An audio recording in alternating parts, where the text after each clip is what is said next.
Hello and welcome back to Dragonstorm Draws. So over the past couple of weeks, we've looked at different individual facial features. And today I want to take all of those individual puzzle pieces we talked about and actually put them together. So we're going to begin today with a circle. And we're going to draw really light to start with. So we're going to have to erase a lot of our guidelines here. I'm a really big fan of basic shapes and guidelines. From the sides of that circle, I'm just going to have the cheekbones and the jaw come down. So it's straight line, slightly angled lines, and then a curve which brings either side of the head together to where the chin is. Now we're going to draw a really generic sort of person today, a very androgynous sort of character, because we're not being too concerned about individual shapes. Everyone's a little bit different, and because of that, I'm not worried about trying to get the chin to look like that of Henry Cavill or try to get the eyes to look like those of Jennifer Lawrence. Like, we're trying just to get some really basic placement down for where things go. I'm going to draw a line going through the head right in the middle. It's called an axis line. And then the eyes are roughly in the middle of the head. So I would say that's right about here. And one of the biggest problems I find when people draw is that they draw the eyes too high up. A lot of kids do that at first, in particular, and it's because we tend to focus on the eyes. That's where we look when we talk to somebody. So as a result, they kind of are overemphasized in a lot of drawings done by kids or by people who are not yet skilled in drawing art, which is fine. We've got the little bumps where the eyebrow ridges are, and again, they might be more pronounced and more male figure. And then we're going to have a little bit more emphasis again in the cheekbones, a little more curve there happening. All right. Once we've got that done, interesting to note, there is one eye's distance in between our two eyes. So if we draw almost like a cyclops in here, we draw an eye right in the middle of the head. Then there's one eye's distance between our two eyes. And just like we did in the eyes video, we're trying to get those two curves in there. And they meet on the ends in a spike. And they've got a tear duct close to the nose. I'm trying to angle my camera down a little bit here so we can maybe see that a bit better. There we go. All right, and I'm going to draw an eye on the other side as well. And the trick is to try and keep them around about the same size. The reality is that we are not as symmetrical as we believe we are. And some people will have features that are a little larger. Like some people have one eye bigger than the other one, or some people have slightly different shaped eyebrows. And that's just the way we are as human beings. All right, we can make an equilateral triangle. So a triangle with equal length of sides by going from the middle of the eye, and then where the tip of the nose is. So I'm kind of just use my fingers out here and guesstimate where that would be. The nose roughly ends around about there, is the tip of the nose. And as we know, the bridge of the nose forms into the eyebrows. So we're just going to try and get the bridge of the nose roughly worked out in terms of where we end our nose before we start with our little drawer technique. If that's the tip of the nose, the bottom of the nose is just below it. So there's our drawer handle. And with the little alley, the nose wings coming up next to it. And that just kind of helps us get the shape that we need in there.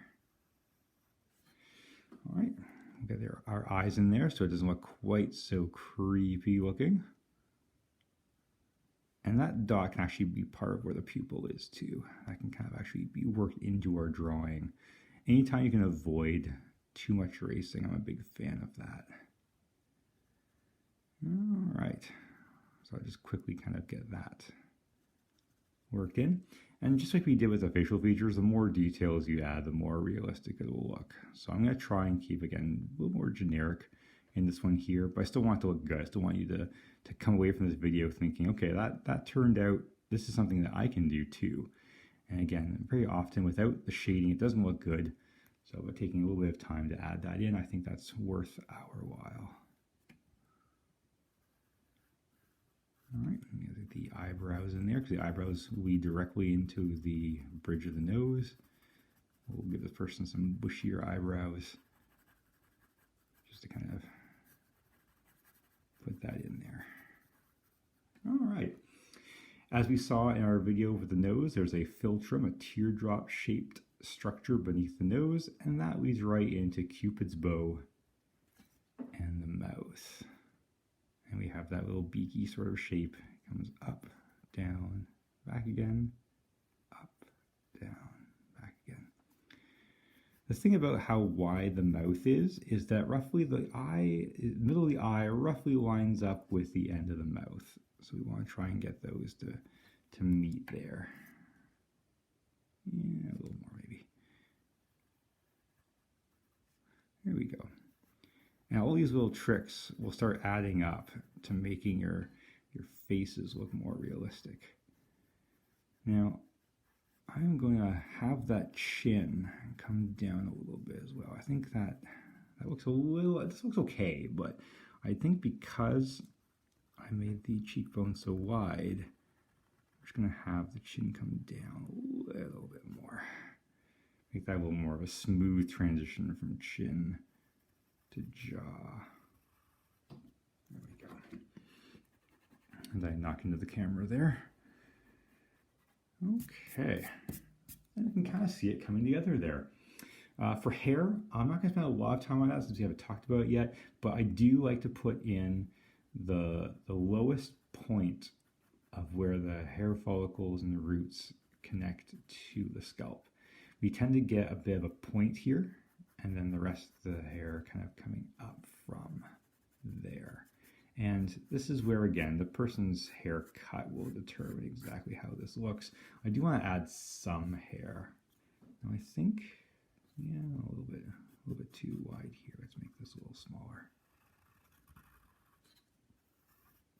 That's one thing I do struggle with, is making sure that both sides are evened out. So I think I made the right side of the face a little bit too wide.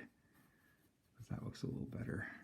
And the thing about drawing is that as you draw, you're going to start noticing, when something looks wrong. You might not know what the wrong thing is, and that will take time. But it's when you start getting good at knowing what's wrong that you start getting better as well. And I'm still working with that too. So again, eyes, middle of the head. So we want that top of the hair there to be a little bit higher.